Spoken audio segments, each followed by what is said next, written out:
સુરતના ઝોન 4 વિસ્તારમાં પોલીસ દ્વારા પ્રોહિબિશન મુદ્દામાલનો નાશ. સુરત પોલીસ દ્વારા વિદેશી દારૂનો જથ્થો પકડવામાં આવતો હોય છે, ત્યારે ઝડપાયેલા દારૂનો નિયમ મુજબ નાશ કરવામાં આવતો હોય છે.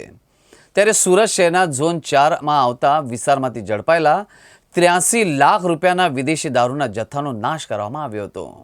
આજે ઝોન 4 વિસ્તારમાં પોલીસ વિભાગ દ્વારા એક મોટી કાર્યવાહી હેઠળ ઝડપાયેલા પ્રોહિબિશનનો મુદ્દામાલનો નાશ કરવાની કામગીરી હાથ ધરવામાં આવી હતી.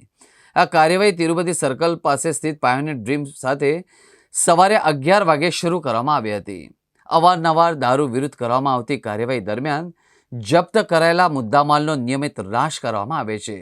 અને આજની ઘટના પણ એ જ ક્રમની છે કે ગુજરાતમાં દારૂબંધી હોવા છતાં પરપ્રાંતમાંથી મોટા પ્રમાણમાં વિદેશી દારૂનો જથ્થો ઘુસાડવામાં આવતો હોય છે.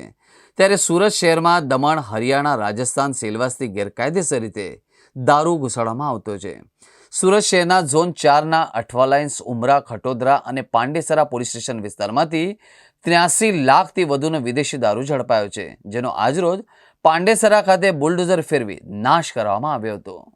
आज जोन 4 विस्तार के 6 पुलिस स्टेशन अठवा, उमरा, वेसू, अल्थान, खटोदरा और पांडेसरा, ये 6 पुलिस स्टेशन का जो पिछले 3 महीने का प्रोहिबिशन का मुद्दामाल है, टोटल 113 केसेस का प्रोहिबिशन का मुद्दामाल था, जिसकी कुल कीमत 31,83,000 रुपये से लगभग ज़्यादा थी और उन का मुद्दामाल का नाश आज किया गया है.